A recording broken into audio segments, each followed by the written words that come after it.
Hello and welcome back to another week of the DP World Tour picks and bets. Skylar Hoke here, joined as always by Tom Jacobs over the pond. How are we doing, my friend?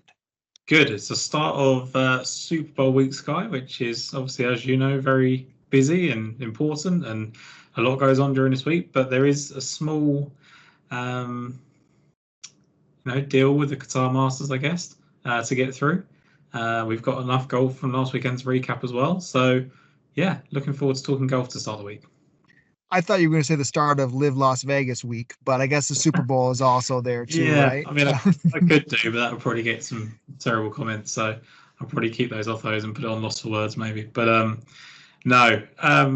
Well, Liv had it all last week, didn't it? With hot mics and 59s and heavens knows what else. But yeah, it's funny, isn't it? We've got into these fields now. We're definitely missing these players. Laurie Cantor is a rotating player on Liv, so we lost another guy that we thought we had back. So yeah, things suck at the moment. Yeah, I mean, obviously we were right direction there with Neiman winning after Yeah, we had been on him here. DP World Tour side, Pebble Beach wise, played out fortunately for the favor of my betting card last week with Wyndham and I guess it's Oberg at this point. The name's changed a few times, but old Luddy won two there. So exciting times overall. And then Qatar Masters brings us at least to a familiarity, at least that we're comfortable with on the DP World Tour of what's ahead of us this week at Doha.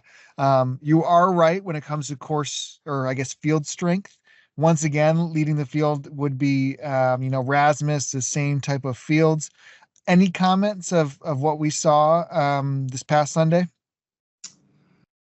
not really. I don't think. I think it was fine. It's I don't know. Like Dylan Fratelli was difficult to pick, but by the same token, he was finally making cuts. I think he ended the year in South Africa playing okay and made some cuts to start the year. And ultimately, look, he's a more accomplished player than 80-90% of the field at some points, right? So it's not a complete shock that he comes back and plays well. I think that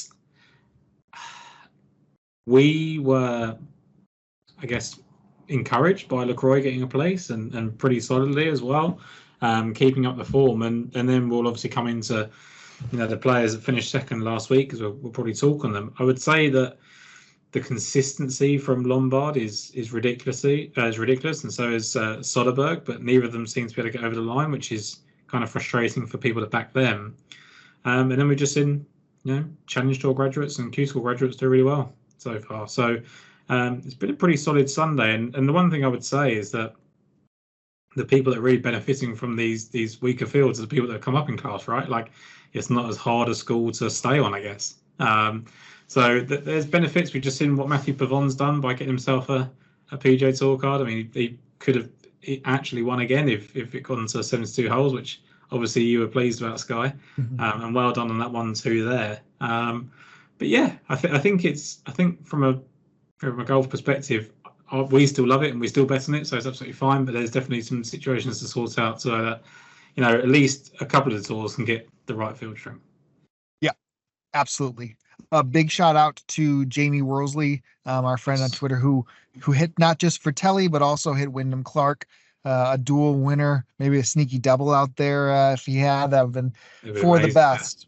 But Jamie being kind of a solo tip on Fratelli, super impressive last week, and agreed. I mean, I still get up for these type of events, right? I think there is a lot to be played for guys that we like rooting for, and a lot of form that we're going to roll into. And we do have the Super Bowl of the DP World Tour in 2 weeks, which is our next event. It's the Magical Kenya Open coming up, which is the greatest event in the golfing landscape. So we will be off next week as they gear up for that, but we can dig right into Qatar here. So like we said, Rasmus Højgaard into Xander Lombard, Sebastian Soderberg, Yannick Paul, kind of our leaders. All of us, I guess, comfortably are still waiting. Now we finally did get the long shot winner. We broke through there last week of not having these guys just keep rattling off wins in a row, but I'm still okay backing up just into the 30s for us. Is there any of these, I guess, four that you feel confident? I mean, they're all playing exceptional, right? Yeah, I mean, look, I think Lombard's gonna win. Like, I think it's gonna happen. Tristan Lawrence has obviously been playing great stuff, but I think it's that one name that probably was the next one up, Sky, which is Tom McKibben, that was really close. I think with discussions we've had just now about the back and forth of whether we're going to pick him or not. So I think I think I'm really comfortable where we are at with our picks. I think McKibben's a great player, and I think the consistency's there. I don't know. I just don't want to do it for some reason or another. And when they're 28 or 33 to 1, I don't want to, kind of pile into that. Um, I don't know if Rasmus is doing what we want him to do. Is he? Like it's consistent and it's great, and he has to be the favourite, right? Like he's 11th, 2nd, and 8th, but he's not looked like winning, has he? Like in that period of time, like not one of those times I know, like the couple, he was there and finished second behind Ollison. He was the 36-hole leader, but once Ollison got control of it, he stayed in control. And last week, he didn't really trouble the leaders. So I would be slightly disappointed actually in what he's done, and that's just from the really high kind of ceiling that that I've got for him and what I expect him to be, I guess. Yeah, I think it's like the books have to price him where he is, but I'm not fearful. This isn't. No, that's a better way of putting it, I guess. Is like from as a Rasmus Højgaard fan and someone that's kind of pinned my flag to him being the best player in the DP World Tour this season, I want to see more from him. But from a betting perspective, it's great that he's kind of cornering this market and not necessarily. I mean, he'll go on and win by 5 this week now after I've said that, but it just feels to me like we've got an opportunity here because beyond, let's say, even if you included Rasmus in this discussion, like beyond that, you've got Yannick Paul, Xander Lombard, Tristan Lawrence, Tom McKibben, Nakajima. Nakajima could be anything, right? McKibben's potentially going to be a really good player, but that's not a group of 5 or 6 players I'm necessarily scared of when I'm betting this week. No, and that's probably the DP World Tour all year long. You know, there's going to be events that come up that half of these guys that are up here at the leaderboard aren't going to play, and it's going to be the wild, wild west of what we get. I'm excited for that. But I think at the time, speaking now, the man who ultimately is somebody that we both align on for the second week in a row, I can't believe we're getting LaCroix still in the 30s, Tom. I mean, I don't get it. Everything about what he's doing is exceptional. Now, we don't have history or good history, here, but just the overall player, the overall form, 4th, 3rd, 5th, 17th in the Joburg. He finished Challenge Tour season 3rd, 13th, 6th, 8th, 15th, 28th, 6th, right? Has not finished. I guess he's finished inside the top 6 in, 8 or 7 of the last 10, like it is just exceptional golf being played. His off the tee game was unbelievable at Ras Al Khaimah. It was again good at Bayron. I really think that he is as good as the grads are this year, and as good as anybody on the DP World Tour at this moment for sure, if not, just a top 10 guy week in and week out. If we're going to get him at these odds, I was shocked to see him once again priced here. Do you know what I think it is about LaCroix? I think people just look at him and they go, okay, well, he's been around for a long time. Like, he's 28 years of age. He didn't win on the Challenge Tour level. The only place he won on was the Alps Tour. And I think people just assume that this is form that can't be sustained, right? Now, the one caveat, now, it is true, he didn't win on the Challenge Tour, and it maybe is impossible to sustain. He might not be that type of player. But the one caveat I would put to all of that is that he didn't turn professional until he was 23. So he only turned professional in 2019. Then you lose a year because of COVID or whatever, or definitely an interrupted couple of years. So really and truly, he's only been, consistently a professional for 2 or 3 years at this kind of level. And already in 2021 on the Challenge Tour, he finished runner-up at 3 events, and one of those was the Grand Final. And then in the rookie season on the DP World Tour, he was 5th a couple of times, or 5th or 10th, I think. So we only really know him being someone that contends multiple times a year. In 2023, 5th at the European Open, 10th at the Scandinavian Mix. Like, he's only ever really put himself in position multiple times. And the people that he beat on the Alps Tour, Manuel Vera and Sebastian Garcia Rodriguez, are people that have established themselves on this tour as well now. So I think actually people are sleeping on LaCroix a little bit. I know obviously it's a bit wild to say that, Skylar, someone that's 33 to 1. It's not that we're talking about someone that's 300 to 1, but I think he's a little bit underrated because at 33 to 1, the form that he's in is quite incredible, I think. Yeah. Oh, absolutely agree. Definitely excited to be on the number and hopefully break through. It was 3 times winner on the Alps Tour. He won a decent chunk as an AM too, right? I don't think it's something where he's backed off in those moments. So and the tee to green's been so consistent. Like the so 4 good. tracked tee to green games, rounds, tournament, sorry, 8th, 6th, 2nd, and 4th. Like 4 events. It's ridiculous. He's the best player in the field, tee to green. So I find that really difficult to ignore. And I think it's one of those ones where like people just think it's going to end, and that's absolutely fine. If it ends, then it ends with me betting with 33 to 1 this week, and I don't do it again next week. I've said this a couple of times this season now. Like I'm not going to get stuck on him betting him at 16 to 1 because he finished second or anything like that. Like I'm only going to bet him when the number's right, but it feels right this week. Yeah, and I mean there's still opportunity with an each way, like at 33s too. You know what I mean? Like that's something that I absolutely love. So I think so if I'm approaching this week, and you'll see as my card kind of goes down, I do think there is a degree of off the tee that is factoring more and more at this course. Wind is probably the ultimate factor, it seems like. Valimaki, Campillo battled it out last year. Ferguson has won here since the redesign in 19. I mean, there's been some guys that have crossover link success too. I mean, LaCroix has led the field off the tee in back-to-back weeks. So I really like what he has. And I really love what our next guy has. Is there anybody in between, or can I go right into who we're on next? No, go for it. So Jesper Svensson.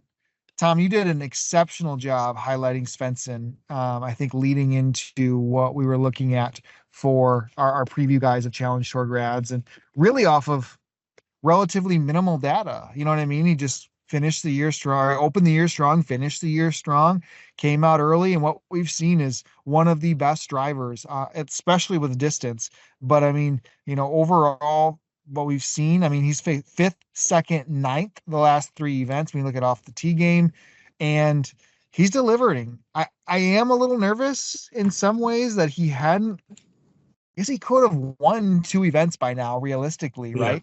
Kind of let Dean take it on the first one. I mean, was right around there battling with Fratelli last week. I really think he could, like, a couple things go the way, like kind of like Kitayama had a few things go his way early when he got his car. Like, I mean, you could have 2 wins your first 6 events. It's like, holy cow, this guy is a world beater. And he's going to be on the PGA Tour after being relatively unknown, at the age of 27. But 55 to 1, when I'm now looking at that as being a strength here, we've seen first timers or rookies play well at this track in the past. I absolutely think him and LaCroix are bang on 1-2 in form for me, and showing up at a course I think fits to their strengths. 55s is great with that 6-way each way.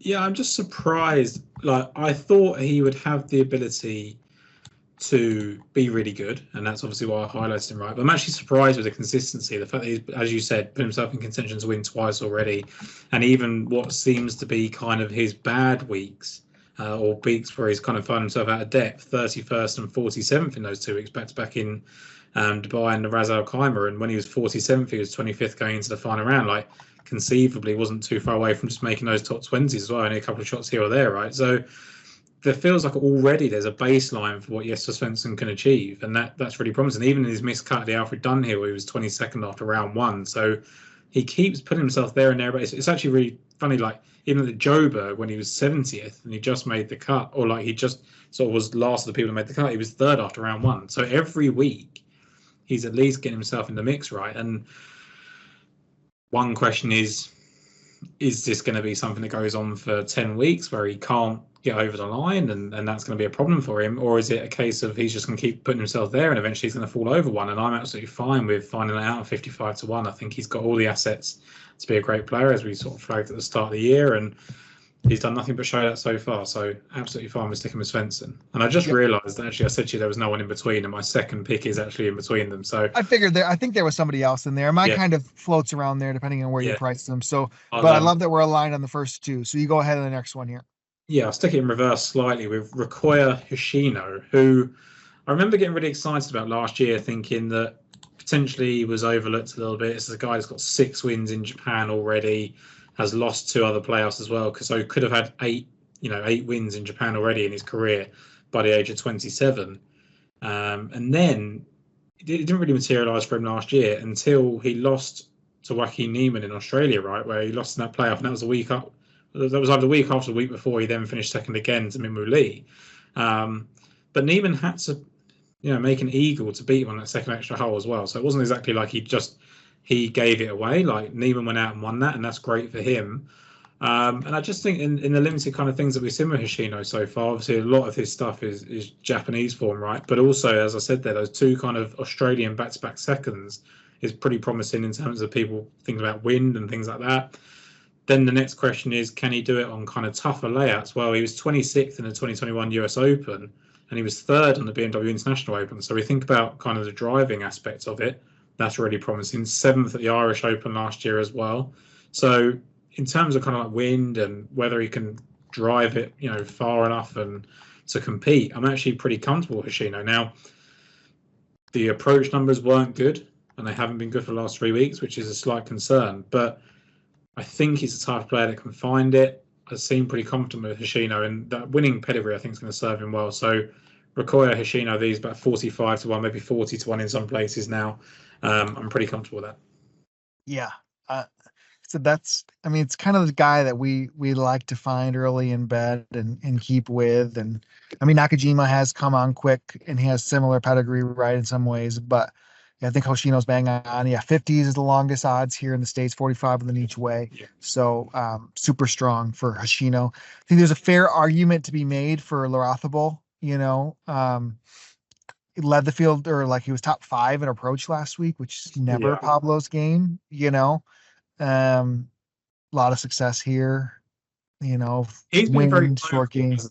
Like we like this. I think me and you are aligned in this in some aspects. So like we love it when people start, popping up on Twitter or X and Instagram and things like that. And like he seems to be very vocal. I mean, a lot of it seems to be kind of trying to sort out the world rankings and talking about DP World Tour being forgotten about. And all, like a lot of it's quite negative actually. But you normally have to be playing pretty well to be chirpy, right? So I think in that respect, he would be the one. Him and McKibben would be the ones where I think, they won.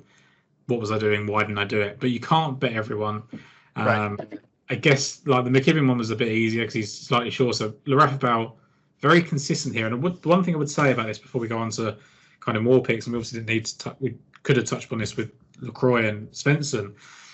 You don't necessarily need to have played well here in the past to go and contend, right?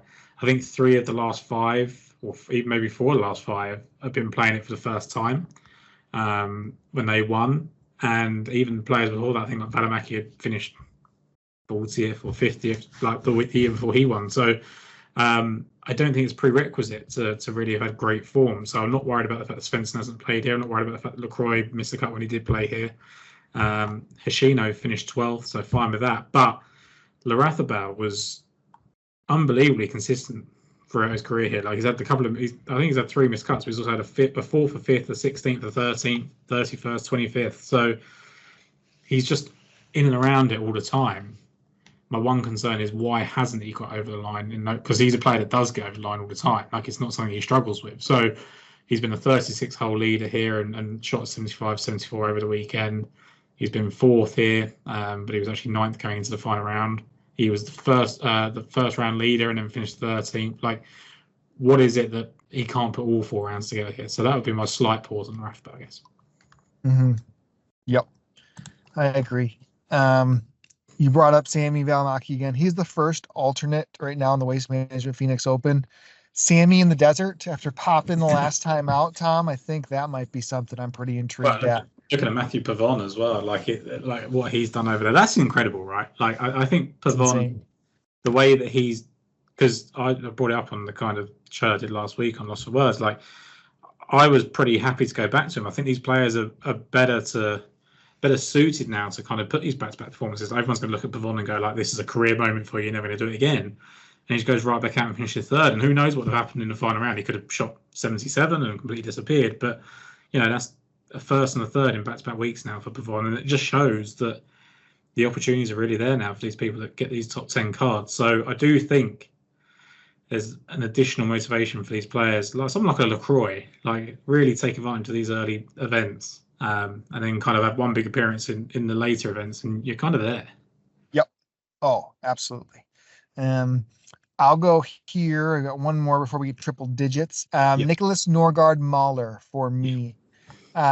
So he's been somebody I think we mentioned. I guess we talked about Heli Kilda last week. Yeah. Norgard Mahler was someone, I guess, if you thought about Ras Al Khaimah, what would fit? Of course, it would be probably the longest player in the field. I guess Wilco's playing again this week too. Right there, bang on. But for the longest player in the field to also be top 2 in greens in regulation, that's just a stat that, man, I mean, if you're going to hit it that far, you're going to hit every green. He's a decent putter, like I think he's a spike putter. We've seen some big weeks and then some really bad weeks. So decent might be a bad word. A spike would probably be a better word. Volatile, I like to call that. Like, I think like when they can just go and gain 6 just as easy as they can lose 6, I think it's quite important.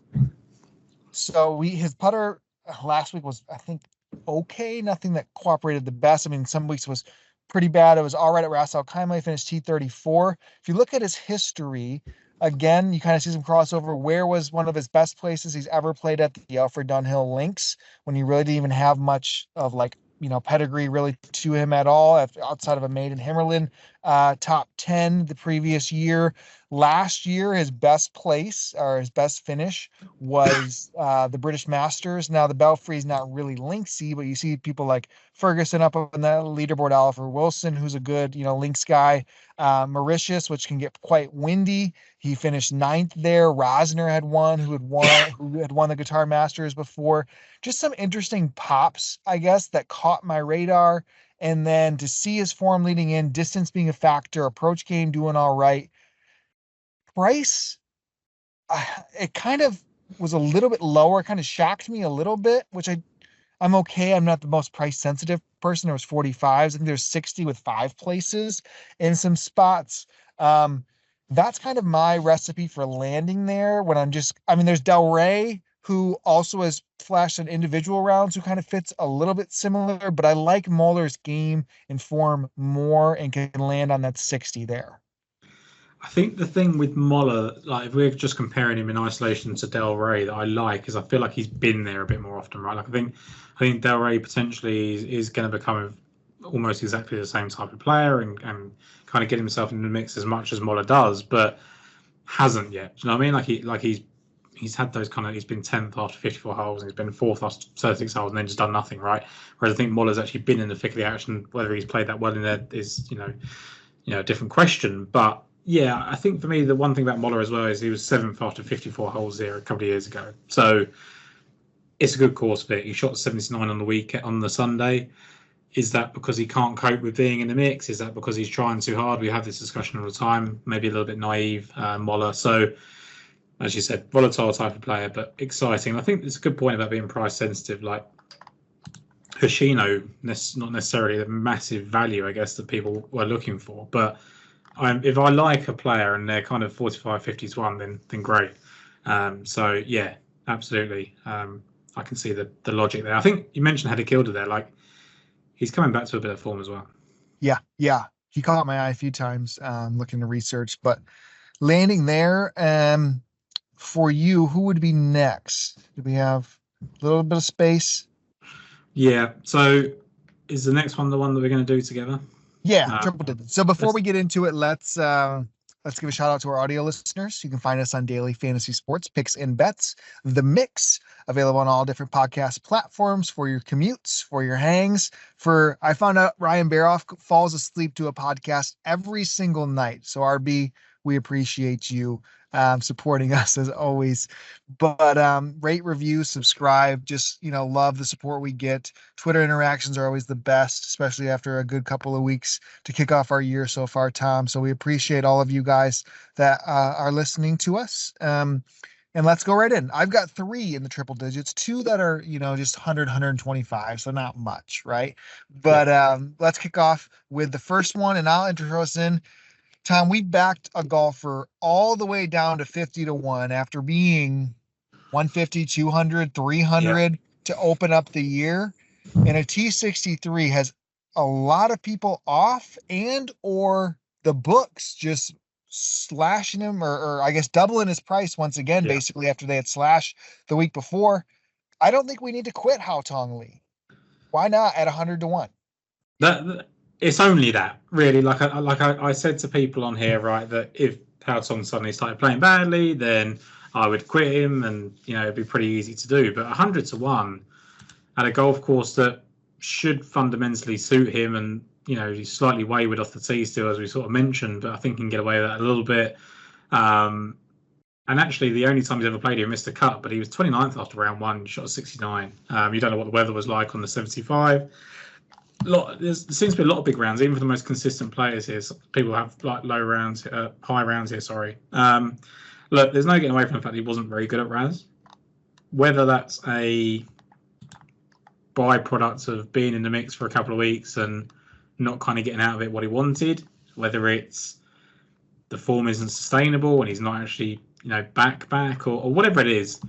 Ultimately, 100 to 1 Hao Tong Lee is worth chancing. At 50 to 1 this week, he probably wasn't. So there's probably the reasoning. Yeah. Wind, driving. I mean, he can't just be off the planet, which he can get into him. But if he has an approach game that he found for a couple of weeks back, I don't see why the price is doubled and why we need to, I guess, wake up with the Hao Tong FOMO on Thursday morning when he's T3. Like that's kind of he'll shoot 77 in round 1, so it won't matter. But like it's like I can't look at a player of his quality in a field this week. That's what's got to be kind of emphasised. Is it's the quality of player versus competition versus price. It's a price play on the quality of play. I'm absolutely fine with going to the well again with Hao Tong. Yep. All right. I'll go next with one more here before I have my last one, but similar, exact same situation here.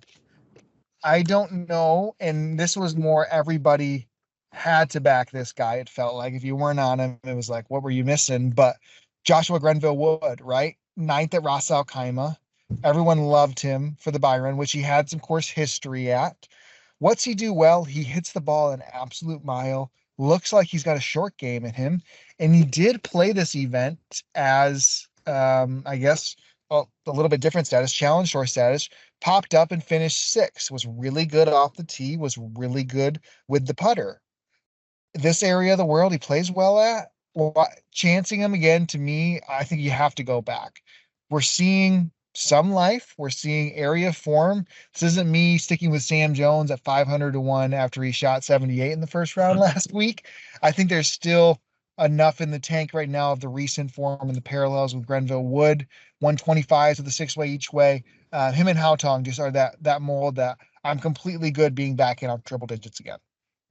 Was it you that told me about the Eddie Pepperell saying how good Grenville Wood's driving was? Right? Yeah, like his speed. He hasn't seen anybody with that much speed before. Yeah. So I'm not a golf expert. Does speed in the wind cause issues sometimes? I can't speak to it, Tom, because I'm an everyday hack. No, I'm exactly the same. So for some reason, I've kind of felt like some people can lose control of their driver. But point is, he was 6th here last year, so obviously it wasn't a factor for him last year. And the worst round he hit last year was 72, right? And 67, 68, 72, 67 is very consistent scoring for someone that wasn't playing on, you said challenge tour status. I thought he would have been just invited. And it probably would have been. He was just like popping on the challenge tour a little bit. Yeah. Like, I think that's a really promising thing. So as you said, once you get into this kind of 100 to 1 range, it's kind of, I don't know, a little bit of FOMO. You don't want to bet these people, don't want to lose out on these people. You throw through darts. And talking of darts, Sky, for me, there is one. I don't know if he's the player with the most amount of starts on the DP World Tour without a win, but if he's not, he's definitely close. And it's Mike Lorenzo Vera, who he missed the cut here last year, but he's actually 24th after round 1. And the 5 starts before that, recent to least recent, 2nd, 10th, 4th, 59th, 30th. So he got better throughout his career here. The 2nd and the 4th are very typical of Mike Lorenzo Vera at that point of his career, right? But the one thing I was pretty encouraged by was how well he'd kind of started this year. He was 25th at the Dubai Desert Classic, but he was actually 7th after 2 rounds and shot a Saturday 77. And he was 13th at the Ras Al Khaimah, where he shot 4 rounds of 69 or better, and kind of improved from 20th to 13th throughout the week. Did miss the cut last week in Bahrain, but he actually opened with a 68 to be 13th, and then shot an 80 in round 2. Now, do we look at that and go, oh God, like what happens to Mike Lorenzo Vera? He's going to be terrible this week? Or do we look at it as it was a bit of a freak round and Mike Lorenzo Vera doesn't often shoot rounds of 80 and it's probably going to be okay? And that's kind of the approach I'm taking. So I think just for consistency wise, the upside of the place money at kind of 100, 110 to 1 for me, I think is valuable on Mike Lorenzo Vera. Whether I believe he can truly win, up for debate. But I know that he can definitely place at a big number. Yep. Definitely a lot of signs overall with MLV and corollaries, like you mentioned. I think it is a laundry list when you get into this range of guys, right? Like that. We could absolutely talk ourselves sore. I mean, Parator showed well. He's 125.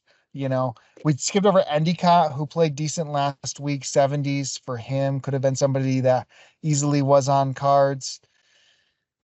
Darius Van Driel, I wasn't that unimpressed. He was okay. I wondered if you go back to him. Like you flagged him as this kind of person that hasn't played, and it's the first time we're going to see him. And is he just suddenly going to come right back to playing well? And he did. Like he did play well. Like right, he didn't win, he didn't contend, but he was 26th in approach, which is what he was doing kind of previous to that. He was hitting the ball well with his irons. And yeah, 27th, I think, tee to green. So overall, his ball striking was great, which is what you kind of flagged on. I don't know what the upside is on Van Driel necessarily, but he was solid. I think I don't know if we're going to get DraftKings contests this week, but if we do, that he's a player now, I think. Yeah, I'd be interested. I mean, overall form, I think it's just more. We didn't know enough about the course last week that his off the tee game, I just don't love it as much when we get into maybe this bigger ballpark. Trying to think. Nacho had flashed some, has played well here. Micheluzzi finally had a really good Sunday and then kind of backpedaled the last few holes, but made his way up a leaderboard. I saw our friend Brad Todd is on there. Ugo Kusad is still playing decent golf. Gearbosh, somebody we flagged that last week he's too. The one. Like you flagged him last week as someone that had played, because he'd played well the week before, right? Hadn't he? Like he finished 20th at Ras Al Khaimah. He closed with a 66. He'd hit the ball pretty well that week, I believe. Like he was 14th in strokes gained approach, and pretty much similar, I guess. He was 36th in tee to green, so maybe not quite as good off the tee. But last week, 19th in tee to green, and 10th in the strokes gained approach again, and he finished 8th. Like this is. I mean, what price is he over there? I mean, it was as big as 350 to 1 at one point over here today. And he was second after round 1, first after round 2, and fourth after round 3 last week. I don't know. Like, I just don't know that you can get an opportunity like that on a player like that again if he plays. Let's just say he finishes 10th or 12th this week even. Like, he's going to half in price because it's a sustained period of form again. Like, it's going to happen what's happened with LaCroix. Yeah. It'll be... Yeah, just similar. It just feels like his game is shorter. Like he doesn't fit my narrative for the week. Like when I look at that, like he's not gaining off the tee. Like he's pretty short distance wise. I don't know. I think he's just still one to have. Like Kenya, I think if we see another good week, Van Driel and him both for Kenya. For me, Van Driel, Kenya was where he lost to Guido in the final there. So I think those two are on my short list if we see another good week there. I'm trying to think if there was anybody. I mean, I have one final pick, and it's just a guy that we haven't seen on the DP World Tour yet because he had been playing every Q school known to man. But James Nicholas is now officially making his first start of the year. He made it through PGA Tour first stage, second stage, did not get through final stage of Q school. He made it through DP World Tour first stage, second stage, final stage. We've talked a lot more on this show. I guess maybe not. Maybe I just feel people recognize the name Julian Surrey a little bit Yeah. more. If Surrey was in a field right now, I would be Yeah. running to back him. Running to back him. He's playing in some Monday qualifiers, which is coming close and close again. James Nicholas basically did the exact same thing without getting any starts anywhere in between. And now we see him at 350 to 1 for his first ever DP World Tour start. You might recognize him more because he's all over Instagram. But, Nicholas, when he popped up, he finished 5th, 16th, and 35th, the last two finishes on the DP or on the Corn Ferry Tour. He only had 4 total starts in 2023, a handful before that in 2022. He's just somebody we don't know enough about, but based off the way to get through all of those stages of really, incredible golf to get to be one of the few people in the world that got through qualifying school on both tours in 1 year. Like, what a feat that could be with all the pressure in the world on you. I'm backing you at 350s in your first event. It's low. It's a low cost, right? Like that's the main thing. Like, as I always say, like at this point, at 300 to 1, 400 to 1, I'm never going to try and argue with you because it's like it's absolutely pointless. I don't know that there's necessarily, as you rightly said yourself, like we don't know enough about him to say we definitively want to play him at 300 to 1. Unlike Gibb, actually, we've just seen him play back-to-back weeks really well, and we know that he's going to play consistently well. And it might be that the course is not great for him, but James Nicholas is a player that, as you said, people would have kept their eye on because he is very good at Instagram and he does market himself very well. And to be honest, if you watched him on Instagram, you probably thought he was a better player than he is right now, because he's very good at that. But yeah, I think it's low opportunity cost and it's fun, right? Like, it's a good player to be backing on. If he goes and shoots 63, 64 in round 1, all of a sudden you've missed that opportunity to be in when you weren't. So yeah, I'm absolutely fine with it. Perfect. The only other guy that I had that was fringe radar, Josh Berry, went solo last week on the Challenge Tour multiple times. I think he shot a 61 on Sunday. 18 years old. He got through Q School too. Had a couple of the DP starts before that. Didn't really show all that much, but that really does it for my list. Anybody else for you, Tom? Do we know, and the answer is probably no, Laurie Ruska, who I believe won on the Challenge Tour last year, Finnish player. I'm pretty sure he either shot a 59 or a 60 to really go, like, to really get that win. He's just a massive price, and he's another one that we haven't seen much of. He played in Mauritius, played at Joburg, but there was no straight game data there. But I'm just looking, like, at Joburg on Data Golf, it says that he was plus 17.6 in distance. Like, if that's a thing and that's how he gets by, then that could be a thing. Yeah, he was a 59er when he won there. Yep. Yeah. Huh. Okay. Chelly, I see people like some open championship form on him. And popped over a couple places. He was somebody. What about Pedro? Too short? Probably, man. Probably. You, Has he played since? Okay. So he's another one. I've already got my betting card for Kenya, Tom. So yeah. Pedro, in that break, he won in Portugal, right? He was 18th in Mauritius. Yeah. We get top 30. We're in on Pedro next week or 2 weeks.